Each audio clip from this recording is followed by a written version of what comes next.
Hello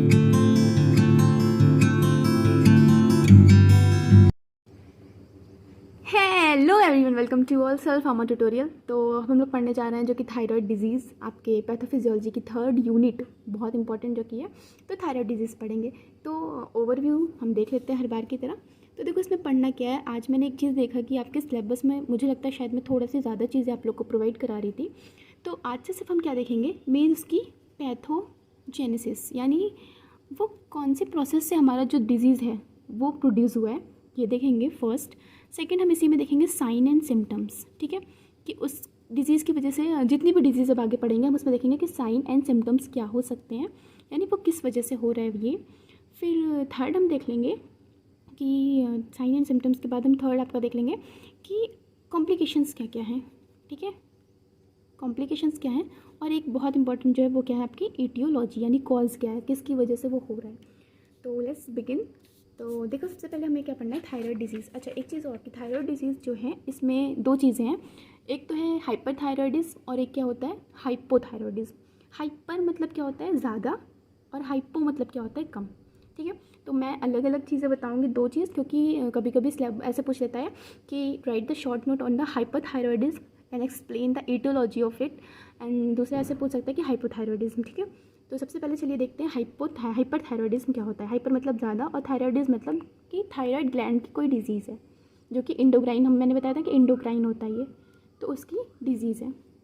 तो चलो देखो, अ butterfly shape organ, the thyroid gland. जो थायराइड ग्लैंड होता है ये किस शेप का होता है, बटरफ्लाई शेप का होता है। अभी मैंने नीचे फिगर बनाया है उसमें दिखाऊंगी कि बटरफ्लाई यानी जो हमारी तितली होती है उनके शेप क्या होता है, थायराइड ग्लैंड होता है। And is located the anterior trachea, जो ट्रैकिया होती है उसके एंटीरियर पार्ट में, और इन्फीरियर मतलब सुपीरियर इन्फीरियर जो नीचे का पार्ट होता है, लैरिंग्स। लैरिंग्स मतलब वॉइस बॉक्स, यानी जहाँ से मेरी आवाज़ आ रही है, वॉइस बॉक्स, ठीक है। तो इन्फीरियर पार्ट जो होता है वो लैरिंग्स होता है। Makes more thyroid nucleus hormone than body need. मतलब क्या करता है, मेक मोर थायराइड हार्मोन, मतलब ये न्यूक्लियस मत देखिएगा, मेक मोर थायराइड हार्मोन मतलब ज़्यादा से ज़्यादा क्या बनाने लगता है, वो थायराइड हार्मोन बनाने लगता है। दैट बॉडी नीड मतलब बॉडी को चाहिए थोड़ा सा, पर उससे ज़्यादा वो बनाने लगता है। तो उसको क्या कहते हैं, हाइपर थायरॉयडिज्म कहते हैं। समझ आई।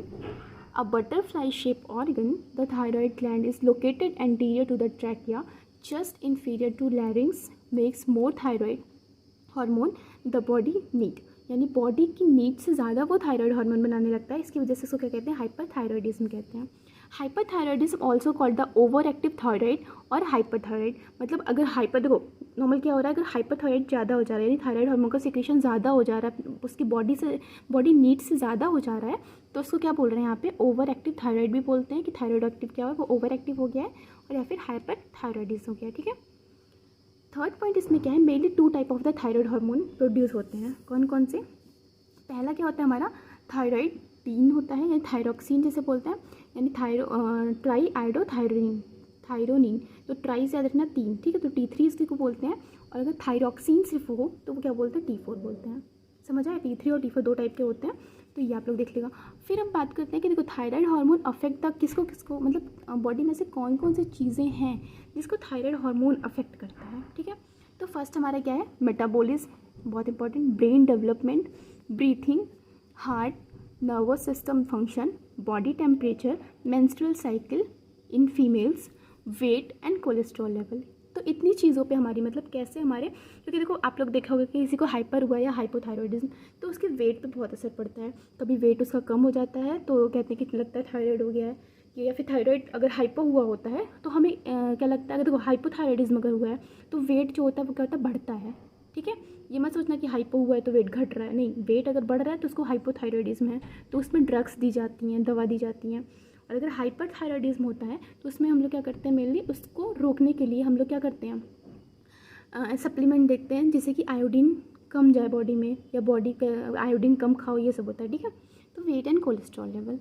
तो आइए बात करते हैं अब इसके मेन जो पैथोजेनेसिस है इसकी, वो क्या है। तो चलो देखते हैं।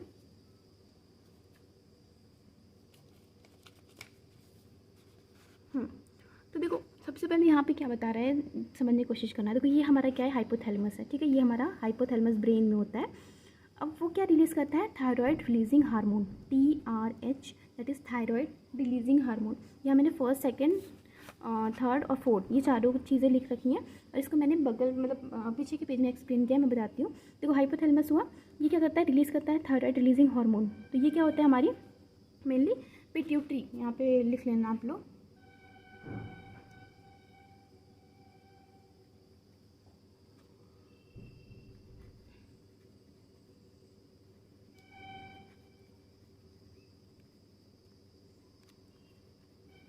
ठीक है, ये क्या होती है, एंटीरियर पिट्यूटरी ग्लैंड होती है ये वाली। ये क्या रिलीज़ करती है, थायराइड स्टिमुलेटिंग हार्मोन को। यानी जब हाइपोथैलेमस रिलीज़ किया थायराइड रिलीजिंग हार्मोन को, तो एंटीरियर पिट्यूटरी रिलीज़ करेगी थायराइड स्टिमुलेटिंग हार्मोन को। अब क्या होगा, देखो हमें बताइए थी थायराइड कौन से शेप की होती है, बटरफ्लाई शेप की है। तो ये जैसे TSH आएगा तो इसको स्टिमुलेट करेगा, TSH को, थायराइड ग्लैंड को TSH स्टिमुलेट करेगा, थायराइड स्टिमुलेटिंग हार्मोन।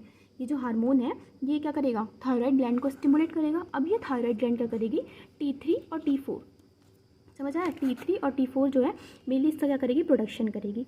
अब देखो अगर मान लो T3 T4 बन गया, ठीक है, तब तो अच्छा है। अब मान लो ज़्यादा बन रहा है तो क्या होगा, यहाँ पे नेगेटिव आएगा इफेक्ट, यानी T3 T4 इनहिबिशन। यानी अब एक मैसेज जाएगा हाइपोथैलेमस को, एक मैसेज जाएगा TSH को कि TRH और TSH जो है इसको कम रिलीज़ करना है। आया समझ में। देखो सबसे पहले क्या हुआ, हाइपोथैलेमस रिलीज़ करती है TRH को। TRH जो होता है यानी थायराइड रिलीजिंग हार्मोन, ये कहाँ पे जाता है मैसेज, एंटीरियर पिट्यूटरी के पास। एंटीरियर पिट्यूटरी जो होती है वो थायराइड स्टिमुलेटिंग हार्मोन जो होती है उसको रिलीज़ करती है। फिर ये हमारी क्या होती है, थायराइड ग्लैंड होती है। अब ये थायराइड ग्लैंड क्या करती है, T3 T4 रिलीज़ करेगी। तो जब ये TSH इसको स्टिमुलेट करेगा थायराइड ग्लैंड को, तो ये क्या करेगी, T3 T4 जो है वो रिलीज़ करेगी। और अगर मान लो T3 T4 ज़्यादा रिलीज़ हो जाएगा तो यहाँ से क्या हो जाएगा, मैसेज जाएगा हाइपोथैलेमस और पिट्यूटरी के पास कि अब हमें रोकना है। तो इसे कहते हैं T3 T4 इनहिबिशन। समझ आया। तो चलो आगे देखते हैं। हाँ तो चलो देखते हैं इसमें। फिर देखो अब पहला मैंने क्या बताया था कि hypothalamus release the hormone that is thyroid releasing hormone, ठीक है, and which stimulate the pituitary gland. अब देखो हाइपोथैलेमस क्या करेगा, पिट्यूटरी ग्लैंड को स्टिमुलेट कर रहा है। अब ये पिट्यूटरी ग्लैंड थायराइड ग्लैंड को स्टिमुलेट करेगी और थायराइड ग्लैंड से क्या बन जाएगा हमारा, T3 और T4 बन जाएगा। T3 T4 बन गया। अब क्या होगा, T3 T4 बन गया, this signal the hypothalamus and pituitary to stop the stimulation, no need to made more. मतलब क्या बोल रहा है कि अब T3 T4 बन गया है, अब मान लो बना जा रहा है, तो हमें उसे रोकना भी तो है। तो अब एक निगेटिव सिग्नल जो होगा वो आपके हाइपोथैलेमस और पिट्यूटरी के पास जाएगा और उससे क्या हो जाएगी, ये प्रोसेस स्टॉप हो जाएगी। ठीक है, समझ आया। तो चलो अब सिम्टम्स देखते हैं इसका, ईटियोलॉजी और कॉम्प्लिकेशंस, 3 चीज़ें पढ़नी है। सिम्टम्स यानी साइन एंड सिम्टम्स यानी क्लिनिकल मैनिफेस्टेशन जिसे हम देखते हैं अभी तक। तो पहला क्या है, हैंड ट्रिमर, बहुत ज़्यादा कपकपाहट सी आती है जिनको हाइपरथायरॉयडिज्म होती है। इरेगुलर हार्ट बीट, डायरिया, मतलब देखो जो हाइपर है उसमें डायरिया होता है और हाइपो में कॉन्स्टिपेशन, अभी देखेंगे। इसमें वेट लॉस होता है, ठीक है, वेट लॉस होता है। ग्वाइटर मतलब क्या होता है ना कि मेनली जो आपकी थायराइड ग्लैंड होती है, क्योंकि प्रोडक्शन वहाँ पे ज़्यादा होने लग रहा है हाइपर में, तो उसकी वजह से वो फूल जाती है। ठीक है, तो इसी को कहते हैं interfere in the normal breathing and swelling. फिर क्या होता है, जब वो फूल जाएगी तो ना ढंग से सांस ले पाएंगे और ना ही कोई चीज़ ढंग से हम गीत पाएंगे। ठीक है, तो स्वेलिंग। नेक्स्ट ईटियोलॉजी मतलब कॉजेज़, मैंने ईटियोलॉजी वगैरह सब पहले मतलब बता दिया है कि इसका मतलब क्या होता है, कॉजेज़ मतलब क्या क्या चीज़ की वजह से ये हो रहा है। तो पहला इसमें है कि ग्वाइटर और थायराइड सर्जरी। मान लो किसी ने ग्वाइटर, मान लो ग्वाइटर मतलब पता है ना, यही ग्वाइटर जो गले में फूल गया, तो उसकी वजह से आप किसी ने थायराइड की कोई सर्जरी करा रखी है, तो उसकी वजह से, पर्निशियस एनीमिया की वजह से, family history of the thyroid disease, vitamin B12 deficiency और type 1 diabetes mellitus, food containing iodine, मतलब बहुत ज़्यादा अगर आप आयोडीन खा रहे हो तो भी हो सकता है, और प्रेगनेंसी। ठीक है, तो ये हमारे क्या हो गए, कॉजेज़ हो गए। और देखो एक चीज़ और बता रही हूँ, कॉम्प्लिकेशन जो है ना वो ज़रूर लिख करके आएगा एग्जाम में, क्योंकि मैंने मतलब ये चीज़ देखी है कि कॉम्प्लिकेशन वगैरह इंपॉर्टेंट होता है। ठीक है, तो यहाँ मिक्सोडेमा मत लिखिएगा, मैंने गलती से लिख दिया था। मिक्सोडेमा जो होगा वो कहाँ आएगा, आपके हाइपो में आएगा। इसमें मेनली हार्ट प्रॉब्लम होती है, थायराइड स्टॉर्म हो जाता है, मतलब थायराइड का एक स्टॉर्म, मतलब जैसे कहते हैं वो बढ़ जाना। ठीक है, तो वो होता है। मेंटल इश्यूज़ होते हैं, इनफर्टिलिटी, मतलब मेनली चाहे मेल हो या फीमेल, तो उनमें इनफर्टिलिटी देखने को मिलती है, और ग्रेव डिजीज़। ठीक है, ग्रेव डिजीज़ जो होती है वो मेनली आँखों की डिजीज़ होती है, जो कि मेनली किसकी वजह से होती है, कि ऑटो इम्यून डिजीज़ होती है। ठीक है, ग्रेव डिजीज़ हो जाएगा। तो नेक्स्ट बात कर लेते हैं अब हम किसकी, हाइपोथायरॉयडिज्म की। हाइपर में कोई भी कन्फ्यूज़न हो तो मुझसे कमेंट में पूछिए, या फिर आप मेरा टेलीग्राम चैनल जो है वो भी ज्वाइन कर सकते हैं। तो चलिए बात करते हैं किसकी, हाइपोथायरॉयडिज्म की। चलो, तो देखो अभी तक हम लोगों ने पढ़ा कि हाइपर मतलब क्या होता है, ज़्यादा सिक्रीशन हो रहा है।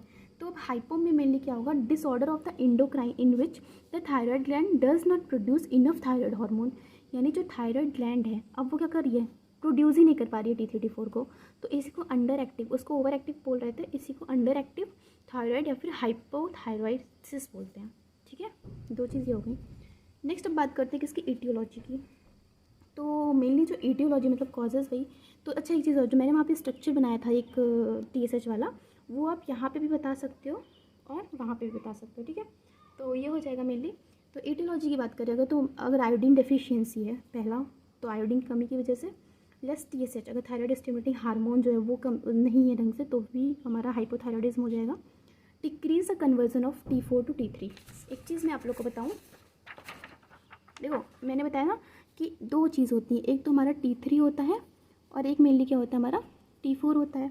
ठीक है, तो नॉर्मली एक चीज़ क्या होता है ना, जब हमारा T3 T4 का प्रोडक्शन होता है थायराइड ग्लैंड में, तो जो T4 होता है वो क्या होता है, ज़्यादा बनता है कंपेयर टू T3। लेकिन जो T4 होता है ये क्या होता है, लेस पोटेंट होता है, मतलब बहुत ज़्यादा एक्टिव नहीं होता है कंपेयर टू T3। ठीक है, तो क्या होती है, एक प्रोसेस होती है जिसमें T3 जो होता है वो क्या हो जाता है, मतलब T3 का प्रोडक्शन होता है T4 से। ठीक है, तो इसको क्या कहते हैं मेनली, T4 कन्वर्जन, यानी जितने भी T4 होते हैं वो T3 में कन्वर्ट हो जाते हैं। समझ आ रहा है, T4 कन्वर्ट होते हैं T3 में। तो अब देखो हाइपो में क्या चीज़ बताना है मैं, decrease the conversion of T4 to T3, मतलब T4 से T3 अगर ढंग से नहीं बन पा रहा है तो यानी T4 तो एक्टिव नहीं होता है ज़्यादा, T3 एक्टिव होता है, लेकिन T4 ज़्यादा प्रेजेंट होता है बॉडी में, तो ये इसमें कन्वर्ट हो जाता है। लेकिन अगर कन्वर्ट नहीं हो पा रहा है तो एक्टिव थायराइड हमें नहीं मिल पाता है, तो इसकी वजह से। और एक है ऑटो इम्यून डिजीज़, ठीक है, जिसमें आपकी हशीनोमोटो डिजीज़ भी आ जाती है। तो ये आपकी मेनली क्या होती है, ऑटो इम्यून डिजीज़ होती है। तो अब आगे बात करते हैं मेनली साइन एंड सिम्टम्स की। तो ये मैंने 3-6 ऐसे लिखा हुआ है, देखो fatigue, feeling cold, hair loss बहुत होता है। हाँ एक चीज़ और, हेयर लॉस बहुत होता है। और मेनली आप लोग जो आसपास देखोगे ना जिनका वेट बहुत ज़्यादा बढ़ रहा है, थायराइड होता है, कहते वेट हो गया थायराइड हो गया, उनको हाइपर थायराइडिज्म नहीं होता है, उनको क्या होता है, हाइपोथायराइडिज्म होता है। ठीक है, तो fatigue, feeling cold, hair loss, swelling of limb, मतलब हाथ पैर में बहुत ज़्यादा सूजन रहेगी, कॉन्स्टिपेशन देखो, और वेट गेन, वहाँ पर डायरिया हो रहा था और वेट लॉस हो रहा था हाइपर में, और हाइपो में क्या होता है, वेट गेन होता है और कॉन्स्टिपेशन होता है। और shortness of breath, poor healing और पुअर हियरिंग, सुनाई भी कम देता है, और हैवी मेंस्ट्रुएशन, ब्लीडिंग, बहुत ज़्यादा ब्लीडिंग देखने को मिलती है हाइपोथायराइडिज्म में। तो मैंने यहाँ पे एक आप लोग की अंडरस्टैंडिंग के लिए बहुत अच्छी चीज़ लिख रखी है, ये ना मेरे पसीने चू रहे हैं। ठीक है, तो आप लोग इस पर ध्यान मत दीजिएगा, बहुत गर्मी हो रही है ना। तो चलो देखो, लो TSH होता है तो when thyroid hormone are elevated, मतलब बहुत ज़्यादा अगर मान लो थायराइड हार्मोन बढ़ा हुआ है TSH, तो अगर TSH कम है और हमारा एंड यहाँ पे आप ऐसे भी लिख सकते हो ऐसे करके, तो क्या होगा, लो TSH कम है और थायराइड हार्मोन ज़्यादा है तो हाइपरथायराइडिज्म। हाई TSH, अगर हाई TSH होगा तो थायराइड हार्मोन कम होगा तो उसको हाइपोथायराइडिज्म। ठीक है, तो इंक्रीज TSH, अगर मान लो TSH बढ़ा हुआ है, ठीक है, तो थायराइड हार्मोन हमेशा कम रहेगा, और अगर हाई TSH है तो थायराइड हार्मोन हमेशा ज़्यादा रहेगा, तो इसीलिए अपोजिट होता है हमेशा, याद रखिएगा। तो इसको हाइपर बोलते हैं और इसको हाइपो बोलते हैं। इसके कॉम्प्लिकेशन में क्या लिखना है आपको, मिक्सोडेमा लिखना है, हाई मेंस्ट्रुएशन लिखना है, और मेनली इनफर्टिलिटी। मिक्सोडेमा में क्या होता है, स्किन जो होती है ना उसमें पैचेस आ जाते हैं, ठीक है, मतलब कुछ ऐसे एक्यूमुलेशन हो जाता है, इसको मिक्सोडेमा कहते हैं। ठीक है, तो ठीक है, तब तक के लिए मेरे वीडियो को शेयर कर पाइए तब करिए, और प्लीज़ शेयर करा करिए, आप लोग लाइक करा करिए, कुछ तो करा करिए जो भी। ठीक है, तब तक के लिए टाटा बाय बाय, जय हिंद जय भारत।